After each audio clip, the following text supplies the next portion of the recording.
윤석열, 최재형 두 신의 주자들에게 조명이 쏟아지면서 야권 내 기존 주자들의 견제 수위도 올라가고 있고요. 본인들의 존재감을 부각하려는 모습도 발견되죠. 박조르 마커가 주우민에서 관련 내용 짚어보겠습니다.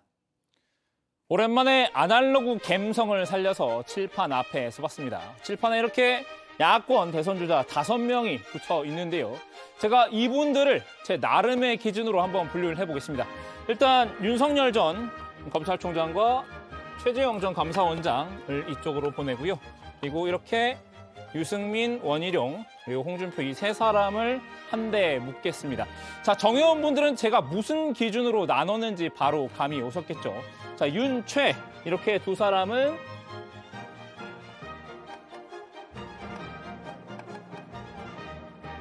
네, 굴러온 돌이겠고요. 반대로 여기 세 사람은 제가 너무 등졌는데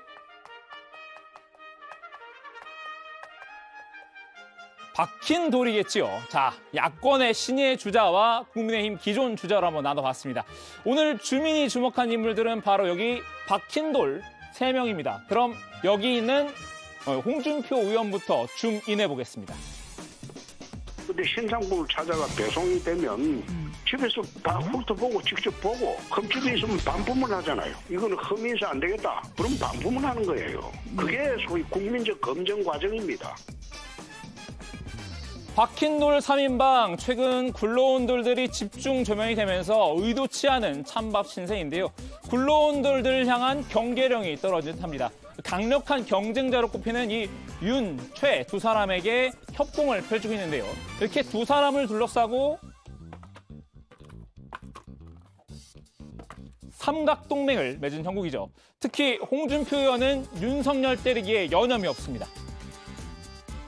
최재형 감사원장은 어제 입당을 할 때 제가 입당 환영 성명서를 냈습니다. 특정인에 대한 여론조사가 과도하게 높은 것은 TK 주민들의 정권 교체의 열망에서 비롯된 것이지 그것은 종국적인 여론은 그쪽으로 가는 것은 아니다. 최 전 원장에게는 관대하고 윤 전 총장에게는 엄격한 모습이죠. 사실 홍 의원은 윤 전 총장이 본격 등판하기 이전부터 꾸준히 견제구를 던져왔는데요. 윤 전 총장이 아직 아군인지 적군인지 알 수 없다라고도 했습니다. 홍 의원은 이런 태도를 못마땅하게 보는 당내 인사가 있습니다. 대표적인 친윤파인 정진석 의원인데요. 내 눈에는 홍 의원님도 아군인지 적군인지 헷갈릴 때가 많다라고 저격한 겁니다.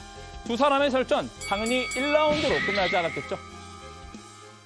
외부 인사를 지지하는 건 이해한다면서도 내부 인사를 조롱 말라. 자행각이 도를 넘었다. 국회의원답게 신중하게 처신하라. 나를 세웠습니다. 정 의원의 반응은 이 한마디였습니다. 무지개 반사. 네, 반사. 제가 초등학교 시절 즐겨 쓰기에 추가했던 단어인데요. 너나 잘하세요라는 뜻이죠. 너나 잘하세요. 이 단어가 환갑이 넘은 정치인의 입에서 나올 거라고 미처 상상하지 못했습니다. 정 의원 논란을 의식한 듯 해당 글을 삭제했죠. 다시 엄근진 모드로 반격에 나섰는데요. 지금은 정권 교체를 위해 범야권이 똘똘 뭉쳐 전력을 기울여야 할 때라고 말입니다.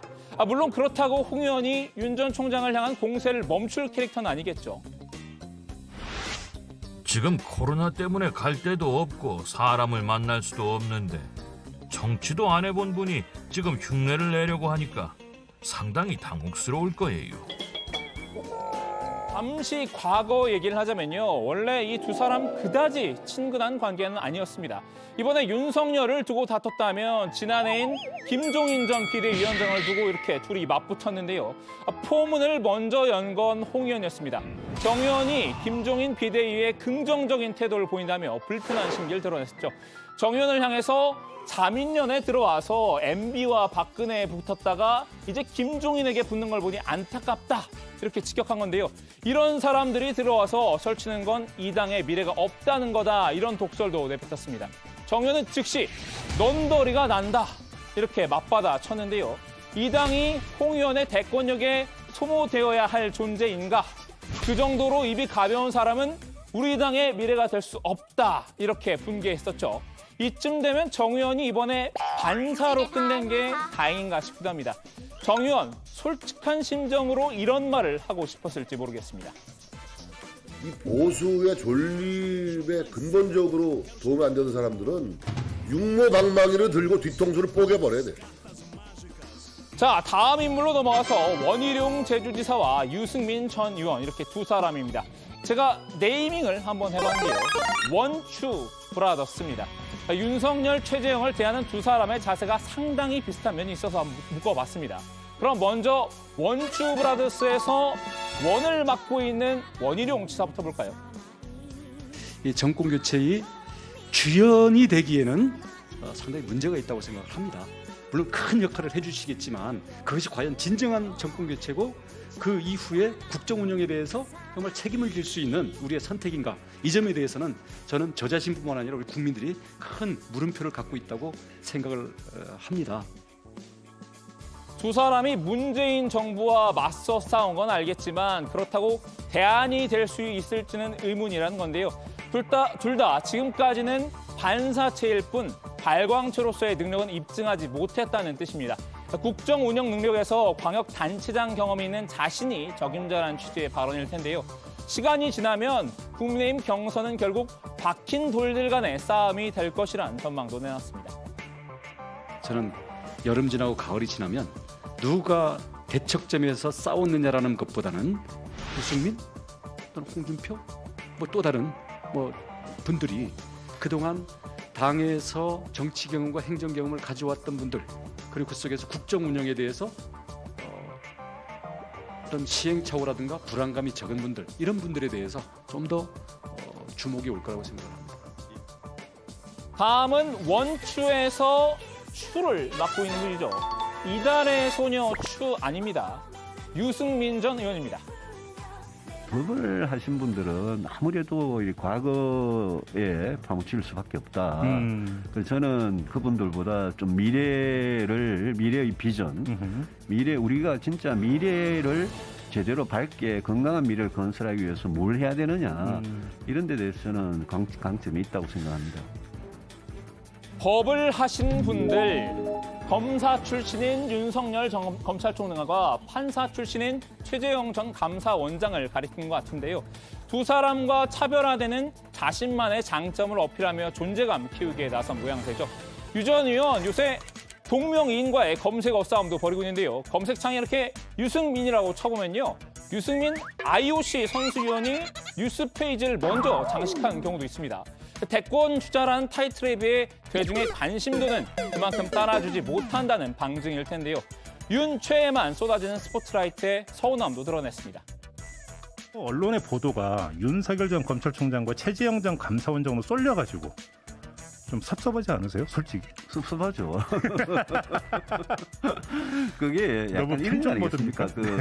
우리 신상품 있지 않습니까? 소위 신상. 좀 신상 효과 아닌가 그런 생각합니다. 왜냐하면 우리 누구든지 이 신상에 대해서 호기심이 생기는 그 정도 저는 그렇게 생각하고 시간이 갈수록 윤 전 총장을 신상품에 빗댄 홍준표 의원의 발언과 비슷한 맥락이군요. 대선이 다가오면 결국 비전 싸움이 될 것이라고 내다봤는데요. 지금 국민들께서도 지금은 문재인 정권을 누가 더 잘 심판하고 누가 더 잘 혼낼 수 있냐 이런 거를 생각하실지 몰라도 대선이 가까워질수록 누가 더 미래를 잘 건설할 수 있냐, 누가 시대에 필요한 개혁 그거를 진짜 해낼 수 있냐, 그런 문제를 해결하는 능력이나 개혁 의지나 그분의 철학이나 이런 걸 더 볼 거라고 생각을 합니다. 발언을 뜯어보니까 이번엔 원희룡 지사와 결이 같네요. 미리 준비된 주자들이 주목을 받는 날이 올 것이란 관측입니다. 자, 오늘은 이렇게 국민의힘 기존 주자 3명의 소식을 살펴봤는데요. 셋 모두가 이제는 스테디셀러가 아니라 베스트셀러로 치고 올라가고 싶은 마음인가 봅니다. 오늘 주민 한마디 이렇게 정리합니다. 불러온 돌 경계령, 박힌 돌 존재감 부각 안간힘,